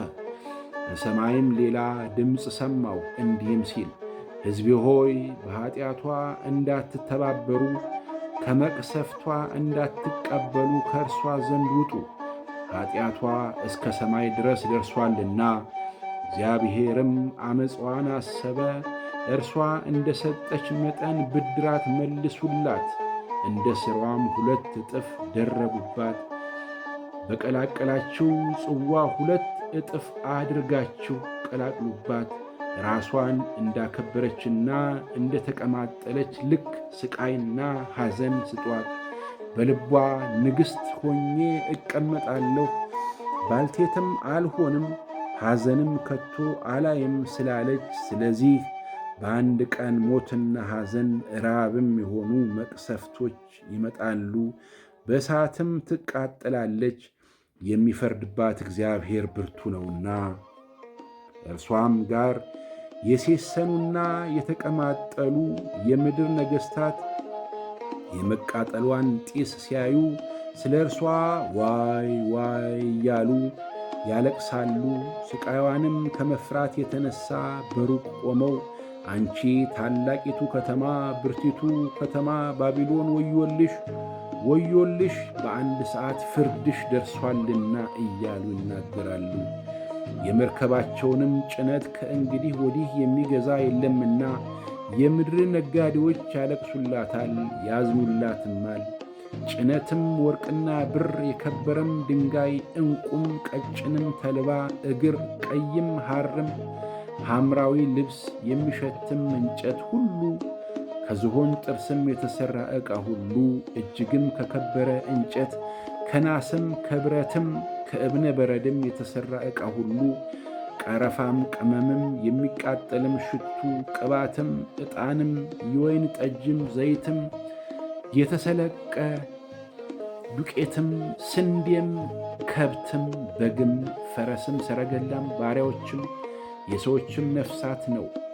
ነፍስሽም የጎመጀችው ፍሬ ከአንቺ ዘንድ አልፏል። የሚቀማጠልና የሚያጌጥም ነገር ሁሉ ጠፍቶብሻል። ሰዎችም ከእንግዲህ ወዲህ ከቶ አያገኟቸውም።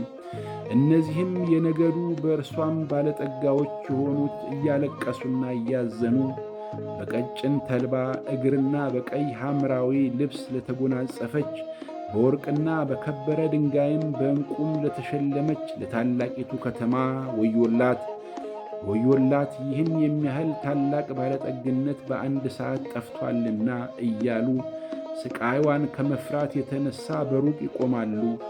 የመርከብም መሪ ሁሉ በመርከብም ወደ ማናቸውም ስፍራ የሚሄድ ሁሉ መርከበኞችም ከባሕርም የሚጠቀሙ ሁሉ በሩቁ ቆሙ። የመቃጠሏም ጢስ ባዩ ጊዜ ታላቂቱን ከተማ የምትመስላት ምን ከተማ ነበረች እያሉ ጮኹ። በራሳቸውም ላይ ትቢያ ነስንሰው እያለቀሱና እያዘኑ በባሕር መርከቦች ያሏቸውን ሁሉ ከባለጠግነቷ የተነሣ ባለጠጋዎች ላደረገች ለታላቂቱ ከተማ ወዮላት ወዮላት፣ በአንድ ሰዓት ጠፍታለችና እያሉ ጮኹ። ሰማይ ሆይ፣ ቅዱሳን ሐዋርያት ነቢያትም ሆይ በእርሷ ላይ ደስ ይበላችሁ፣ እግዚአብሔር ፈርዶላችኋልና። አንድም ብርቱ መልአክ ትልቅን ወፍጮ የሚመስል ድንጋይ አንስቶ ወደ ባሕር ወረወረው፣ እንዲህ ሲል ታላቂቱ ከተማ ባቢሎን እንዲህ ተገፍታ ትወድቃለች፣ እንዲህም ወዲህ ከቶ አትገኝም። በገና የሚመቱና የሚዘምሩም ድምፅ፣ እምቢልታንና መለከትንም የሚነፉ ድምፅ ከእንግዲህ ወዲህ በአንቺ ውስጥ ከቶ አይሰማም። የእጅ ጥበብም ሁሉ አንድ ብልሃተኛ እንኳ ከእንግዲህ ወዲህ በአንቺ ውስጥ ከቶ አይገኝም። የወፍጮ ድምፅም ከእንግዲህ ወዲህ በአንቺ ውስጥ ከቶ አይሰማም። የመብራትም ብርሃን ከእንግዲህ ወዲህ በአንቺ ውስጥ ከቶ አይበራም። የሙሽራና የሙሽራይቱም ድምፅ ከእንግዲህ ወዲህ በአንቺ ውስጥ ከቶ አይሰማም። ነጋዴዎችሽ የምድር መኳንንት ነበሩና በአስማትሽም አሕዛብ ሁሉ ስተዋልና፣ በእርሷም ውስጥ የነቢያትና የቅዱሳን ደም በምድርም የታረዱ ሁሉ ደም ተገኘባት። ምስጋና ለእግዚአብሔር። ምዕራፍ 19 ከዚህ በኋላ በሰማይ ሃሌሉያ፣ በዝሙቷ ምድርን ያጠፋችይቱን ታላቂቱን ጋለሞታ ስለፈረደባት የባሪያዎቹንም ደም ከእጇ ስለተበቀለ ፍርዶቹ እውነትና ጽድቅ ናቸውና ማዳንና ክብር ኃይልም የአምላካችን ነው ብሎ ሲናገር እንደ ብዙ ሕዝብ ታላቅ ድምፅ ያለ ድምፅን ሰማው። ደገመውም፣ ሃሌሉያ አሉ። ጢሷም ለዘላለም እስከ ዘላለም ይወጣል። 24ቱም ሽማግሌዎችና 4ቱ እንስሶች በፊታቸው ተደፍተው በዙፋኑ ላይ ለተቀመጠው ለእግዚአብሔር አሜን ሃሌሉያ እያሉ ሰገዱለት። ድምፅም ባሪያዎቹ ሁሉ እርሱንም የምትፈሩት ታናናሾችና ታላላቆች ሆይ አምላካችንን አመስግኑ ሲል ከዙፋኑ ወጣ። እንደ ብዙ ሕዝብም ድምፅ፣ እንደ ብዙ ውሃዎችም ድምፅ፣ እንደ ብርቱም ነጎድጓድ ድምፅ ያለ ድምፅ ሰማሁ እንዲህ ሲል ሃሌሉያ፣ ሁሉን የሚገዛ ጌታ አምላካችን ነግሷልና የበጉ ሰርግ ስለደረሰ ሚስቱም ራሷን ስላዘጋጀች ደስ ይበለን፣ ሐሴትም እናድርግ፣ ክብርንም ለእርሱ እናቅርብ። ያጌጠና የተጠራ ቀጭን የተልባ እግር ልብስ እንድትጎናጸፍ ተሰጥቷታልና ቀጭኑ የተልባ እግር የቅዱሳን ጽድቅ ሥራ ነውና እርሱም ወደ በጉ ሰርግ እራት የተጠሩ ብፁዓን ናቸው ብለህ ጻፍ አለኝ። ደግሞም ይህ የእግዚአብሔር እውነተኛ ቃል ነው አለኝ። ልሰግድለትም በእግሩ ፊት ተደፋው። እርሱም እንዳታደርገው ተጠንቀቅ፣ ካንተ ጋር የኢየሱስም ምስክር ካላቸው ከወንድሞች ጋር አብሬ ባሪያ ነኝ። ለእግዚአብሔር ስገድ፣ የኢየሱስ ምስክር የትንቢት መንፈስ ነውና አለኝ። ሰማይም ተከፍቶ አየሁ፣ እነሆም አምባላይ ፈረስ፣ የተቀመጠበትም የታመነና እውነተኛ ይባላል፣ በጽድቅም ይፈርዳል ይዋጋልም። ዓይኖቹም እንደ እሳት ነበልባል ናቸው፣ በራሱ ላይም ብዙ ዘውዶች አሉ። ከእርሱም በቀር አንድ እንኳ የማያውቀው የተጻፈ ስም አለው። በደምም የተረጨ ልብስ ተጎናጽፏል። ስሙም የእግዚአብሔር ቃል ተብሏል። በሰማይም ያሉት ስፍራዎች ነጭና ጥሩ ቀጭን የተልባ እግር ልበስ ለብሰው በአምባላዮቹ ፈረሶች ተቀምጠው ይከተሉት ነበር። አሕዛብንም ይመታበት ዘንድ ስለታም ሰይፍ ከአፉ ይወጣል። እርሱም በብረት በትር ይገዛቸዋል። እርሱም ሁሉን የሚገዛ የእግዚአብሔርን የብርቱን ቁጣን ወይን መጥመቂያ ይረግጣል። በልብሱና በጭኑም የተጻፈበት የነገሥታት ንጉሥና የጌታዎች ጌታ የሚል ስም አለው። አንድም መልአክ በፀሐይ ውስጥ ቆሞ አየሁ። በሰማይም መካከል ለሚበሩ ወፎች ሁሉ መጥታችሁ የነገሥታትን ሥጋና የሽላቃዎችን ሥጋ የብርቱዎቹንም ሥጋ የፈረሶቹንም በእነርሱም የተቀመጡትን ሥጋ የጌታዎችንና የባሪያዎችንም የታናናሾችንና የታላላቆችን ሁሉ ሥጋ እንድትበሉ ወደ ታላቁ ወደ እግዚአብሔር እራት ተከማቹ ብሎ በታላቅ ድምፅ ጮኸ። በፈረሱም የተቀመጠውን ጭፍራዎቹንም ይወጉ ዘንድ አውሬውና የምድር ነገሥታት ጭፍራዎቻቸውም ተከማችተው አየው። አውሬውም ተያዘ፣ በእርሱም ፊት ተአምራትን እያደረገ የአውሬውም ምልክት የተቀበሉትን ለምስሉም የሰገዱትን ያሳተ ሐሰተኛው ነቢይ ከእርሱ ጋር ተያዘ። ሁለቱም በሕይወት ሳሉ በዲን ወደሚቃጠል ወደ እሳት ባሕር ተጣሉ። የቀሩትም በፈረስ ላይ ከተቀመጠው ካፉ ከሚወጣው ሰይፍ ተገደሉ። ወፎችም ሁሉ ከሥጋቸው ጠገቡ። ምስጋና ለእግዚአብሔር። ምዕራፍ 20 የጥልቁንም መክፈቻና ታላቁን ሰንሰለት በእጁ የያዘ መልአክ ከሰማይ ሲወርድ አየሁ። የቀደመውንም እባብ ዘንዶውን እርሱም ዲያብሎስና ሰይጣን የተባለውን ያዘው፣ 1000 ዓመትም አሰረው፣ ወደ ጥልቅም ጣለው። አሕዛብንም ወደፊት እንዳያስት 1000 ዓመት እስኪፈጸም ድረስ በእርሱ ላይ ዘግቶ ማኅተም አደረገበት። ከዚያም በኋላ ለጥቂት ጊዜ ይፈታ ዘንድ ይገባዋል። ከዚህም በኋላ ዙፋኖች ተዘርግተው የሰው ልጅ በላያቸው ተቀምጦ አየሁ። ስለ ኢየሱስና ስለ እግዚአብሔር ቃል ስለ ሞቱ ሰዎች ነፍስ ቅን ፍርድን ፈረደላቸው። ለአውሬውና ለምስሉም ያልሰገዱትን ምልክቱንም በግንባራቸው በእጆቻቸውም ላይ ያልተቀበሉትን አየሁ። ከክርስቶስም ጋር 1000 ዓመት ኖሩና ነገሱ። የቀሩቱ ሙታን ግን ይህ 1000 ዓመት እስኪፈጸም ድረስ በሕይወት አልኖሩም። ይህ የፊተኛው ትንሣኤ ነው። በፊተኛው ትንሣኤ ዕድል ያለው ብፁዕና ቅዱስ ነው። ሁለተኛው ሞት በእነርሱ ላይ ሥልጣን የለውም። ዳሩ ግን እግዚአብሔርን የክርስቶስ ካህናት ይሆናሉ፣ ከእርሱም ጋር ይህን 1000 ዓመት ይነግሣሉ። 1000ም ዓመት ሲፈጸም ሰይጣን ከእስራቱ ይፈታል። በአራቱም በምድር ማዕዘን ያሉትን አሕዛብ ጎግንና ማጎግን እንዲያስታቸው ለሰልፍም እንዲያስከትታቸው ይወጣል። ቁጥራቸውም እንደ ባሕር አሸዋ የሚያህል ነው። ወደ ምድርም ስፋት ወጡ። የቅዱሳንንም ሰፈርና የተወደደችውን ከተማ ከበቡ። እሳትም ከሰማይ ከእግዚአብሔር ዘንድ ወርዳ በላቻቸው። ያሳታቸውም ዲያብሎስ አውሬውና ሐሰተኛው ነቢይ ወዳሉበት ወደ እሳቱና ወደ ዲኑ ባሕር ተጣለ። ለዘላለምም እስከ ዘላለም ቀንና ሌሊት ይሰቃያሉ። ታላቅና ነጭ ዙፋንን በእርሱም ላይ የተቀመጠውን አየሁ። ምድርና ሰማይም ከፊቱ ሸሹ፣ ስፍራም አልተገኘላቸውም። ሙታንንም ታናናሾችንም ታላላቆችንም በዙፋኑ ፊት ቆመው አየሁ። መጽሐፍትም ተከፈቱ። ሌላ መጽሐፍትም ተከፈተ፣ እርሱም የሕይወት መጽሐፍ ነው።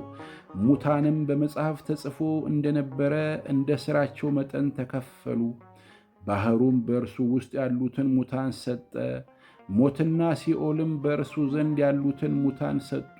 እያንዳንዱም እንደ ሥራው መጠን ተከፈለ። ሞትና ሲኦልም በእሳት ባሕር ውስጥ ተጣሉ። ይህም የእሳት ባሕር ሁለተኛው ሞት ነው። በሕይወትም መጽሐፍ ተጽፎ ያልተገኘው ማንኛውም በእሳት ባሕር ውስጥ ተጣለ። ምስጋና ለእግዚአብሔር። ምዕራፍ 21 አዲስ ሰማይንና አዲስ ምድርንም አየሁ። ፊተኛው ሰማይና ፊተኛይቱ ምድር አልፈዋልና ባሕርም ወደፊት የለም። ቅድስቲቱ ከተማ አዲሲቷ ኢየሩሳሌም ለባሏ እንደተሸለመች ሙሽራ ተዘጋጅታ ከሰማይ ከእግዚአብሔር ዘንድ ስትወርድ አየሁ። ታላቅም ድምፅ እስከ ሰማይ፣ እነሆ የእግዚአብሔር ድንኳኑ በሰዎች መካከል ነው፣ ከእርሱም ጋር ያድራል፣ እነርሱም ሕዝቡ ይሆናሉ። እግዚአብሔርም እርሱ ራሱ ከእነርሱ ጋር ሆኖ አምላካቸው ይሆናል። እንባዎችንም ሁሉ ከዓይኖቻቸው ያብሳል። ሞትም ከእንግዲህ ወዲህ አይሆንም። ሐዘንም ቢሆን ወይም ጩኸት ወይም ስቃይ ከእንግዲህ ወዲህ አይሆንም፣ የቀደመውም ሥርዓት አልፏልና ብሎ ሲናገር ሰማሁ። በዙፋንም የተቀመጠው እነሆ ሁሉን አዲስ አድርጋለሁ አለ። ለእኔም እነዚህ ቃሎች የታመኑና እውነተኛዎች ናቸውና ጻፍ አለኝ። አለኝም ተፈጽሟል። አልፋና ኦሜጋ መጀመሪያውና መጨረሻው እኔ ነኝ።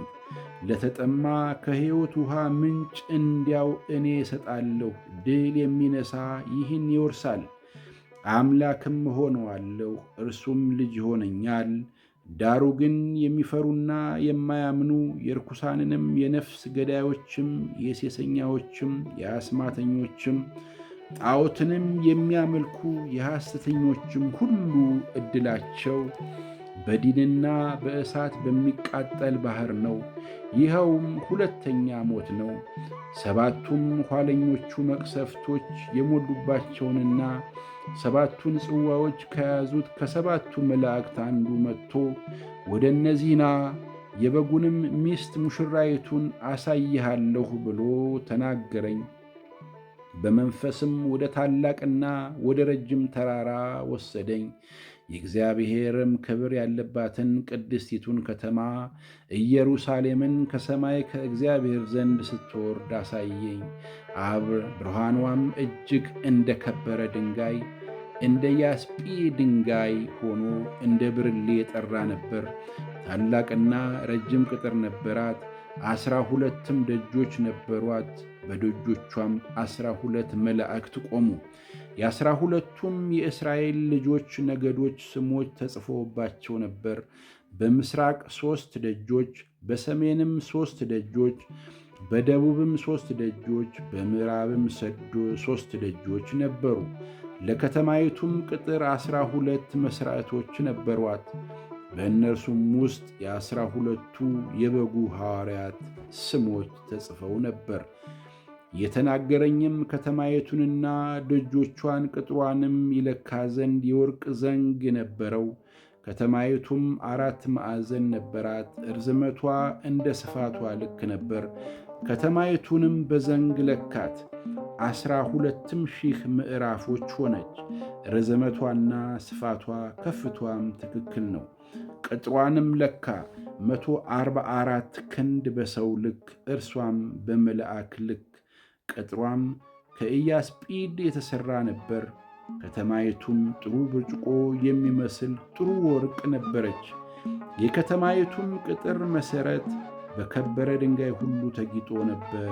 ፊተኛው መሠረት ኢያስጲድ፣ ሁለተኛው ሰንፔር፣ ሦስተኛው ኬልቂዶን፣ አራተኛው መርግድ፣ አምስተኛው ሰርዶንክስ፣ ስድስተኛው ሰርድዮን፣ ሰባተኛው ከርስቲሎቤ፣ ስምንተኛው ቢሪሌ፣ ዘጠነኛው ወራውሬ፣ 10ኛው ከርስጲራክስ፣ 11ኛው ያክንት፣ 12ኛው አሜቴስጢኖስ ነበረ። 12ቱም ደጆች 12 ዕንቁዎች ነበሩ። እያንዳንዱ ደጅ ከአንድ ዕንቁ የተሠራ ነበር። የከተማይቱም አደባባይ ጥሩ ብርጭቆ የሚመስል ጥሩ ወርቅ ነበር። ሁሉንም የሚገዛ ጌታ አምላክና በጉ መቅደሷ ናቸውና መቅደስ በእርሷ ዘንድ አላየሁም። ለከተማይቱም የእግዚአብሔር ክብር ስለሚያበራለት መብራቷም በጎ ስለሆነ ፀሐይ ወይም ጨረቃ እንዲያበሩላት አያስፈልጓትም ነበር። አሕዛብም በብርሃኗ ይመላለሳሉ፣ የምድርም ነገሥታት ክብራቸውም ወደ እርሷ ያመጣሉ። በዚያም ሌሊት ስለሌላ ደጆቿ በቀን ከቶ አይዘጉም። የአሕዛብንም ግርማና ክብር ወደ እርሷ ያመጣሉ። ለበጉም በሆነው በሕይወት መጽሐፍ ከተጻፉት በቀር ጸያፍ ነገር ሁሉ ርኩሰትና ውሸትም የሚያደርግ ወደ እርሷ ከቶ አይገባም። ምስጋና ለእግዚአብሔር። ምዕራፍ 22 በአደባባይዋም መካከል ከእግዚአብሔር ከበጉ ዙፋን የሚወጣውን እንደ ብርሌ የሚያንጸባርቀውን የሕይወትን ውሃ ወንዝ አሳየኝ። በወንዙም ወዲያና ወዲህ በየወሩ እያፈራ 12 ፍሬ የሚሰጥ የሕይወት ዛፍ ነበረ። የዛፉም ቅጠሎች ለሕዝብ መፈወሻ ነበሩ። ከእንግዲህም ወዲህ መረገም ከቶ አይሆንም። እግዚአብሔርና የበጉም ዙፋን በእርሷ ውስጥ ይሆናል። ባሪያዎቹም ያመልኩታል፣ ፊቱንም ያያሉ፣ ስሙም በግንባሮቻቸው ይሆናል።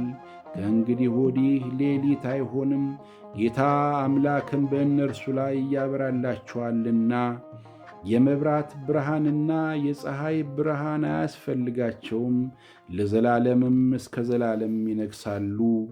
እርሱም እነዚህ ቃሎች የታመኑና እውነተኛዎች ናቸው። የነቢያትም መንፈስ ጌታ አምላክ በቶሎ ሊሆን የሚገባውን ነገር ለባሪያዎቹ እንዲያሳይ መልአኩን ሰደደ። እነሆም በቶሎ እመጣለሁ፣ የዚህን መጽሐፍ ትንቢት ቃል የሚጠብቅ ብፁዕ ነው አለኝ። ይህንንም ያየሁትና የሰማሁት እኔ ዮሐንስ ነኝ። በሰማሁትና ባየሁትም ጊዜ ይህን ባሳየኝ በመልአኩ እግር ፊት እሰግድ ዘንድ ተደፋሁ። እርሱም እንዳታደርገው ተጠንቀቅ፣ ከአንተ ጋር ከወንድሞችም ከነቢያትም ጋር የዚህን መጽሐፍ ቃል ከሚጠብቁ ጋር አብሬ ባሪያ ነኝ። ለእግዚአብሔር ስገድ አለኝ። ለእኔም ዘመኑ ቀርቧልና የዚህን መጽሐፍ ትንቢት ቃል በማኅተም አትዝጋው። ዓመፀኛው ወደፊት ያምፅ፣ ርኩሱም ወደፊት ይርከስ፣ ጻድቁም ወደፊት ጽድቅ ያድርግ፣ ቅዱሱም ወደፊት ይቀደስ አለ። እነሆ በቶሎ እመጣለሁ፣ ለእያንዳንዱም እንደ ሥራው መጠን ከፍለው ዘንድ ዋጋዬ ከእኔ ጋር አለ። አልፋና ኦሜጋ፣ ፊተኛውና ኋለኛው፣ መጀመሪያውና መጨረሻው እኔ ነኝ። ወደ ሕይወት ዛፍ ለመድረስ ሥልጣን እንዲኖራቸው በደጆቿ ወደ ከተማይቱ እንዲገቡ ልብሳቸውን የሚያጥቡ ብፁዓን ናቸው። 5 ውሾች ግን ከዚያች አገር ወጥተው ይሄዳሉ። እሊህም ሥራዬን የሚያደርጉ ሴሰኞች፣ ነፍሰ ገዳዮች፣ ጣዖትን የሚያመልኩና የሐሰትን ሥራ የሚወዱት ሁሉ ናቸው። እኔ ኢየሱስ በአብያተ ክርስቲያናት ዘንድ ይህን እንዲመሰክርላችሁ መልአኬን ላኩ። እኔ የዳዊት ሥርና ዘር ነኝ፣ የሚያበራም የንጋት ኮከብ ነኝ። መንፈሱና ሙሽራይቱም ና ይላሉ። የሚሰማም ና ይበል፣ የተጠማም ይምጣ፣ የወደደም የሕይወቱን ውኃ እንዲያው ይውሰድ። በዚህ መጽሐፍ የተጻፈውን የትንቢት ቃል ለሚሰማ ሁሉ እኔ እመሰክራለሁ። ማንም በዚህ ላይ አንዳች ቢጨምር እግዚአብሔር በዚህ መጽሐፍ የተጻፉትን መቅሰፍቶች ይጨምርበታል። ማንም በዚህ በትንቢት መጽሐፍ ከተጻፉት ቃላቶች አንዳች ቢያጎል በዚህ መጽሐፍ ከተጻፉት ከሕይወት ዛፍና ከቅድስቲቱ ከተማ እግዚአብሔር ዕድሉን ያጎድልበታል። ይህን የሚመሰክር አዎን በቶሎ እመጣለሁ ይላል። አሜን። ጌታ ኢየሱስ ሆይ ና። የጌታችን የኢየሱስ ክርስቶስ ጸጋ ከሁላችሁ ጋር ይሁን። አሜን።